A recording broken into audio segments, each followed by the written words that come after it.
जय हिंद फ्रेंड्स। सदगुरु भगवान की चरणों में सादर चरण स्पर्श। यथार्थ गीता मानव जीवन के उत्थान का शास्त्र। यथार्थ गीता, यथार्थ गीता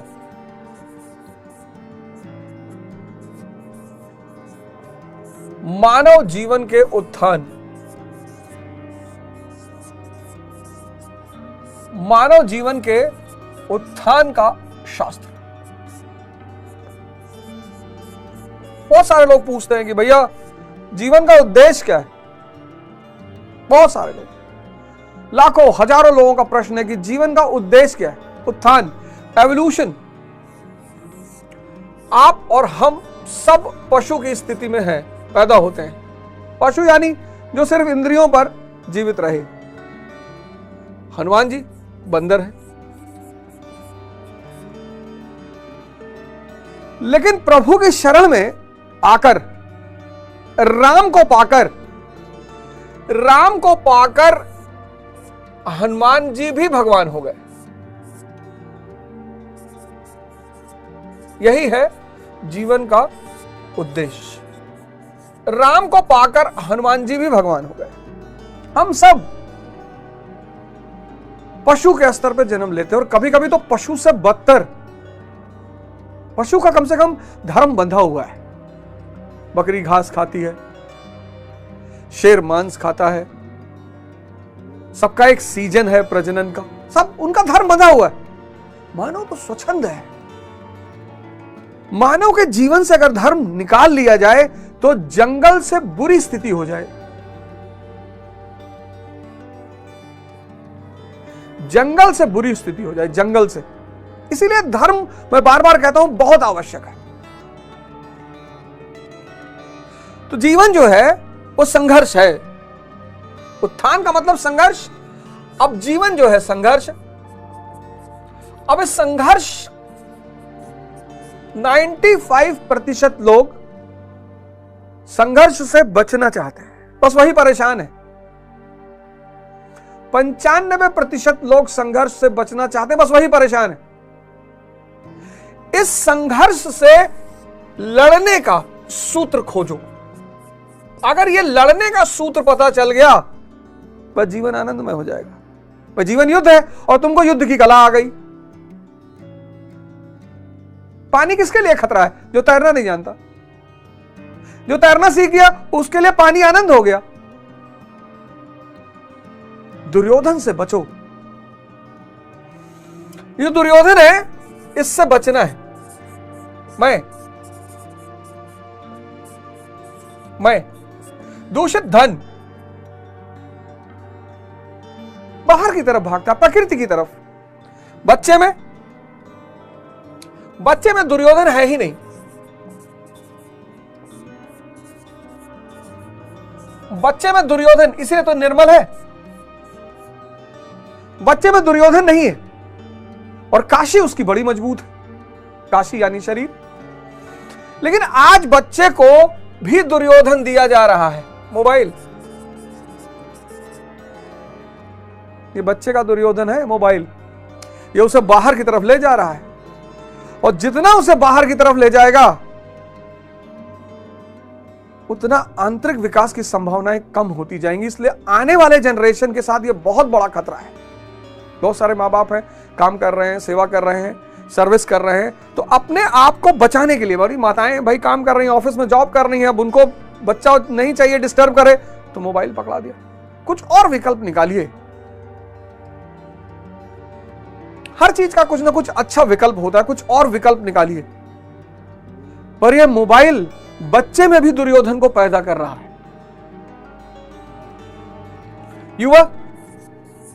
युवा दुर्योधन आ गया। दुर्योधन आ गया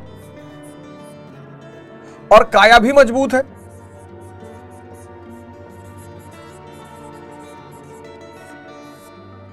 दुर्योधन मैं आ गया और काया भी मजबूत है।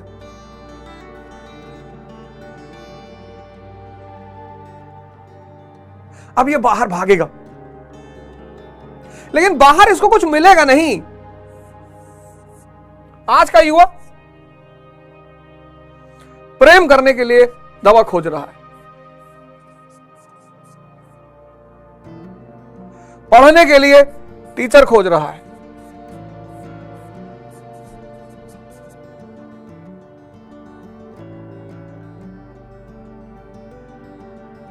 उत्साह के लिए मोटिवेशन खोज रहा है,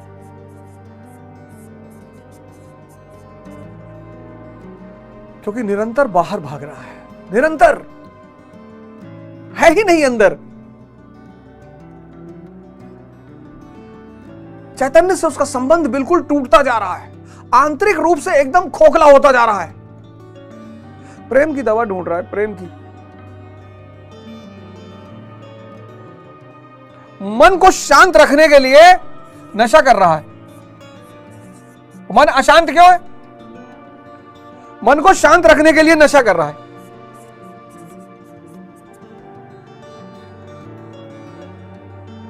प्रेम के लिए दवा सारी शक्तिवर्धक दवाएं, पढ़ने के लिए कोच, उत्साह के लिए मोटिवेशन, मन को शांत करने के लिए सब कुछ बाहर, क्योंकि अंदर से बहुत खोखला हो गया है।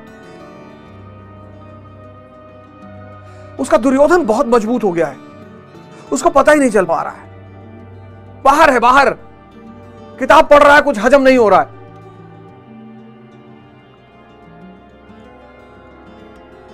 और आनंद अंतस चेतना का है। कितनी भी सुंदर स्त्री सामने बैठी हो, कितना भी सुंदर पुरुष सामने बैठा हो, अगर आप शांत नहीं हैं, निरर्थक है।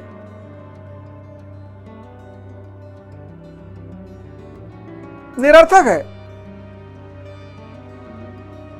महा अजय संसार रिप जीत सके सो वीर, तुलसीदास जी मानस में कहते हैं, महा अजय संसार रिप जीत सके सो वीर।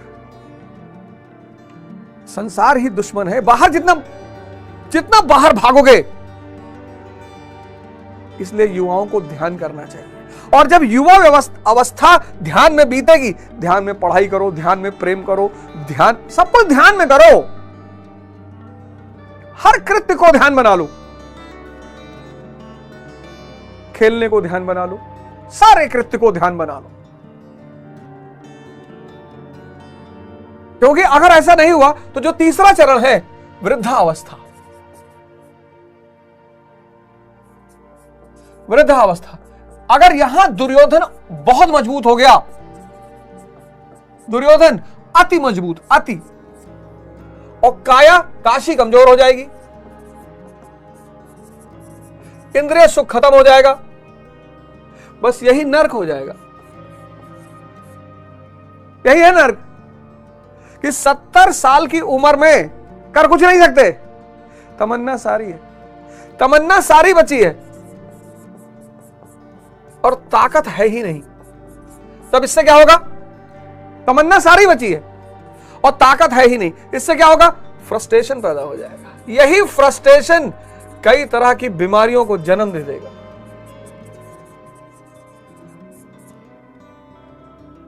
और इन बीमारियों के साथ अगर 70 से 90 तक जिंदा रहना पड़ा, बस वही नरक है।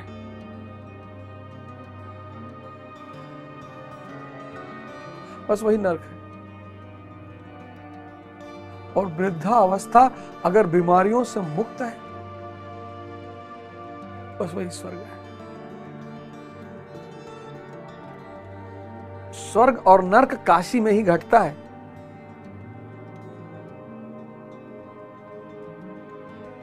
तो पिछले जो एपिसोड था उसमें मैंने एक आदमी का नाम लिया, आपको बताया, शिखंडी। बड़ा आश्चर्य हुआ होगा आपको इस नायक के बारे में सुनकर। चिंतन पद्धति बढ़ाइए इसको। हर अर्जुन को जरूरत है, हर अर्जुन को इसकी जरूरत है। किसका विनाश करने के लिए? भीष्म का। यानी भ्रम खत्म, इच्छा खत्म। शरीर भोग नहीं सकते, गाड़ी भोग नहीं सकते, मकान भोग नहीं सकते, ये सब भोग ही नहीं सकते। तभी तो कहा गया सद चित आनंद। जिसका चित सत्य से जुड़ गया बस वही आनंद में है। तो जब शरीर भोग नहीं सकते तब बस एक बात क्लियर हो गई कि पत्नी को सम्मान करना है, इज्जत देना है।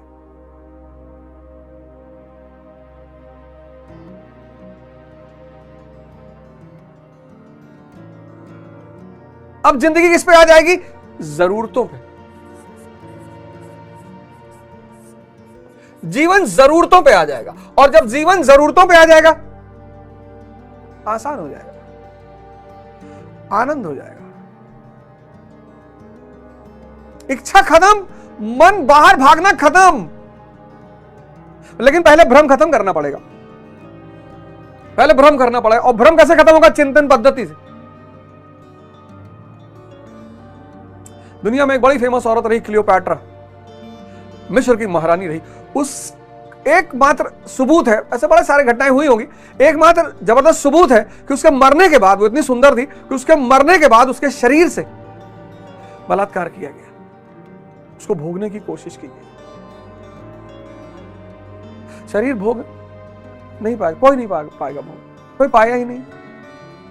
कोई राजा महाराजा आजकल आज तक संतुष्ट मरा ही। ये क्या बात है? ये सन्यासी साधु महात्मा समाधि ले लेते हैं, हम जा रहे हैं, क्यों इतने मस्त हैं? ये हमारे गुरु महाराज अलगानंद महाराज, उनके गुरु भाई दारकुंडी महाराज, फिर ऐसे न जाने कितने महाराज जी लोग, ये सब क्यों मस्त हैं? इन्होंने दुर्योधन को देख लिया, और दुर्योधन को इन्होंने क्या किया है? धनंजय में परिवर्तित कर दिया है।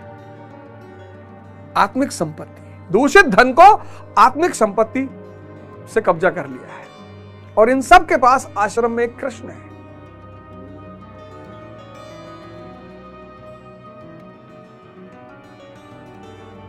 कितना प्यारा शास्त्र है ये, कितना प्यारा शास्त्र है। किसी वैश्य से कभी पूछिए कि दोबारा इसमें जन्म लेना चाहोगी? दोबारा चाहोगी? भाई जिसमें मजा आता है वो आप बार बार बनना चाहेंगे। किसी वैश्य से पूछिए कि दोबारा चाहिए, तो वो तो दिन भर रति कर रही है, दिन भर सेक्स कर रही है। उससे पूछिए। इसको हर अर्जुन को शिखंडी चाहिए, चिंतन पद्धति। गौर से हर चीज को देखिए, ध्यान लगाइए, जोड़ने की कोशिश करिए, भागिए मत, रुकिए। और जब भी मौका मिले आश्रम चले जाया करिए। वहां बाबा लोग, मैं बार बार आपसे कहता हूं, बाबा लोग गुस्सा रहते हैं, नाराज रहते हैं, ऐसा नहीं है। उनकी भी आवश्यकता है। दया बिना संत कसाई, और दया करे तो आफत आई। आप जाओगे उनसे उल्टी सीधी बात करोगे। अगर आप उनसे शास्त्र की चर्चा करो, कुछ सिद्धांत की बातें करो, तब तो आपसे बहुत प्यार से व्यवहार करेंगे वो। आप प्रोटोकॉल लगा दोगे, आप बता दोगे हम फलाने के बेटे हैं, आप कह दोगे हम फलाने पद में हैं, बस यही लिए वो लोग दूरी बनाए रहते हैं कि आ गए दुर्योधन वाले। और 50 लोग दुर्योधन लेके पहुंच जाएंगे तो धनंजय विचलित नहीं होगा। तो काशी, काशी यानी हमारा शरीर परमेशवासा हो जाएगा। मन सहित इंद्रियां अगर अंदर आकर स्थिर हो जाएं तो परमेशवासा। फिर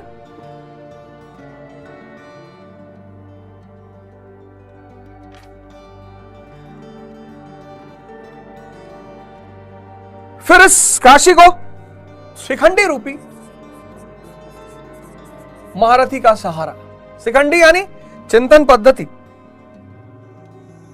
काशी को क्या चाहिए? चिंतन पद्धति। हर अर्जुन की जरूरत है। फिर अचल मन, विराट दृष्टि,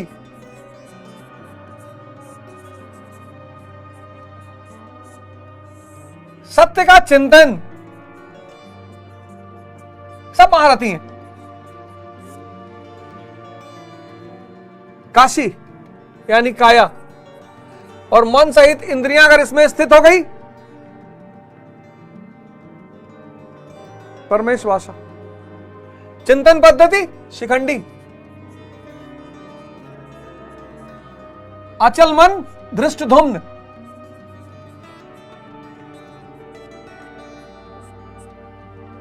विराट सात्विक। ये सब अपना अपना शंख बजा रहे हैं। फिर इन सबके साथ अगला कौन है? द्रुपद, अचल पद। किसका पिता है? धृष्टधुम्न का। अचल मन अचल पद दिलाएगा, धृष्टधुम्न। फिर द्रौपदी के 5 पुत्र, द्रौपदी के 5 पुत्र, सहृदयता,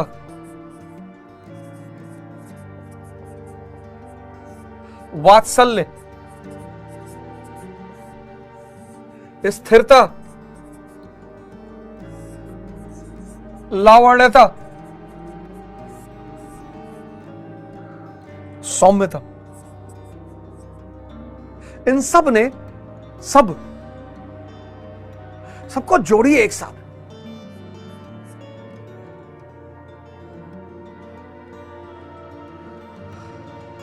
कौन है दुश्मन? ये सब क्यों पैदा होंगे? शत्रु कौन है?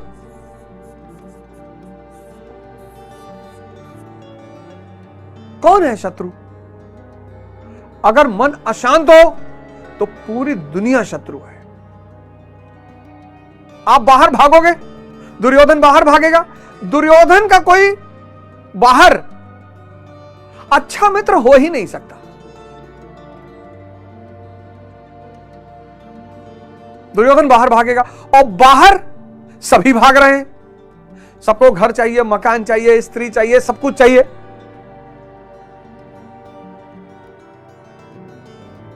तो कहां किसी के लिए वात्सल्यता पैदा होगी? कहां किसी के लिए सहृदयता पैदा होगी? कहां स्थिरता पैदा होगी? कहां लावण्यता पैदा होगी? कहां सौम्यता पैदा हो ही नहीं सकता। एक अचल मन जिसकी दृष्टि विराट पर है, एक अचल मन जिसकी दृष्टि विराट पर है, और जो हमेशा सत्य के चिंतन में है। 8 लाख किलोमीटर प्रति घंटा की रफ्तार से हमारा सूर्य गैलेक्सी के चक्कर काट रहा है।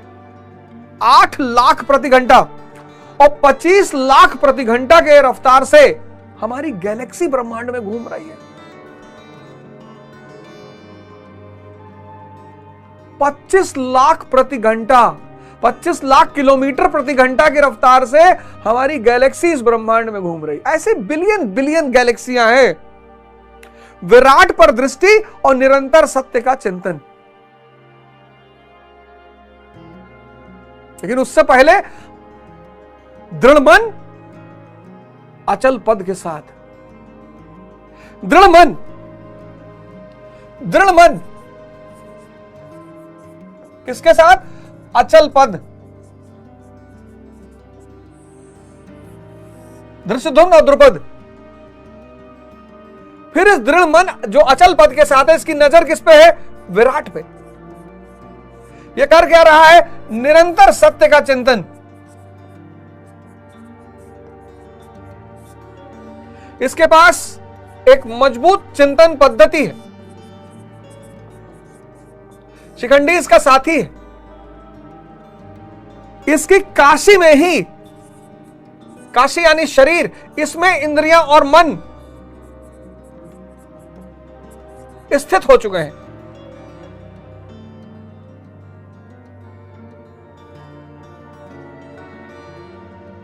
अब कौन है शत्रु? इसीलिए बुद्ध का कोई शत्रु नहीं। बाहर कोई घोषणा ही नहीं, राजा नहीं बनना बाहर। अब तो ब्रह्मांड के मालिक बन चुके हैं ना, पर कहें किससे? यह आंतरिक विकास, आंतरिक उपलब्धि, यह स्वयं को दिखाई पड़ती है। इसलिए दुनिया वाले इन जागृत महापुरुषों को देखकर बड़े दुखी होते हैं कि तुम्हारे पास क्या है। पाकिस्तान के एक शायर है नाज, उन्होंने बड़ी फेमस गजल लिखी, तुम एक गोरख धंधा हो। उसमें एक लाइन है, मैं तो नायब हूं तेरा आखिर। अल्लाह से कहते हैं भगवान से कि मैं तो तुम्हारा नायब हूं, फिर क्यों कहते हो कि तेरा क्या है। जो आदमी जागृत नहीं है, अवध ओझा, ये जागृत नहीं है। इसके पास एक मकान है, इसके पास एक गाड़ी है, इसके पास एक पत्नी है, 3 बच्चे हैं, ये इसी में ऐंठा हुआ है। और गुरु महाराज के पास,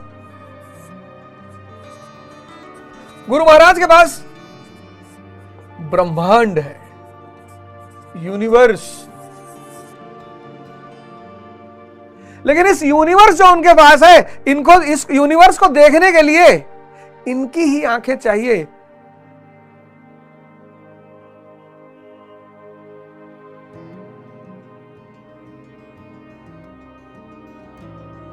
इसको लगता है कि अबे मैं फॉर्च्यूनर से आश्रम आता हूं। गुरु महाराज भी हंसते हैं देख के। सारा ब्रह्मांड, सब कुछ इनका है। विराट पर जिसकी नजर हो, सत्य का चिंतन निरंतर बना हो, उसके अंदर स्वभावता सहृदयता पैदा हो जाएगी। उसके अंदर स्वभावता वात्सल्य पैदा हो जाएगा। उसके अंदर स्वभावता स्थिरता पैदा हो जाएगी। उसके अंदर स्वभावता लावण्यता पैदा हो जाएगी। उसके अंदर स्वभावता सौम्यता पैदा हो जाएगी।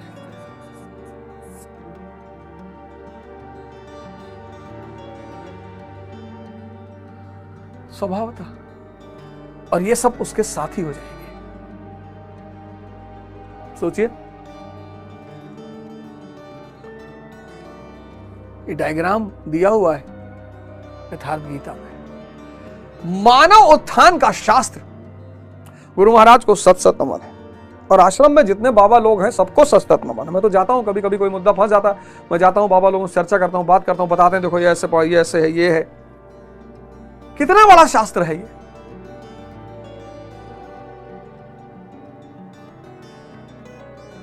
ये देखिए डायग्राम। सहृदयता ना होती तो गुरु महाराज हमारा कष्ट दूर करने के लिए आते।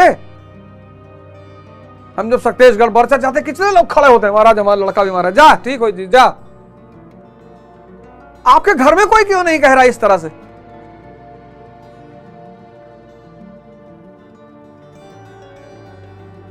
मैं हमेशा खुद से ही परेशान रहता, इसलिए आप महाभारत सीरियल देखेंगे ना तो दुर्योधन हमेशा क्रोध में है, अंदर से खोखला है ना,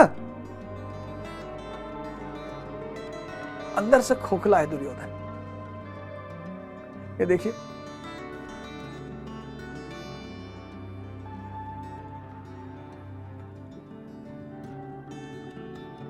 अद्भुत यथार्थ गीता, अद्भुत अद्भुत गुरु महाराज का अद्भुत कृत्य है यथार्थ गीता।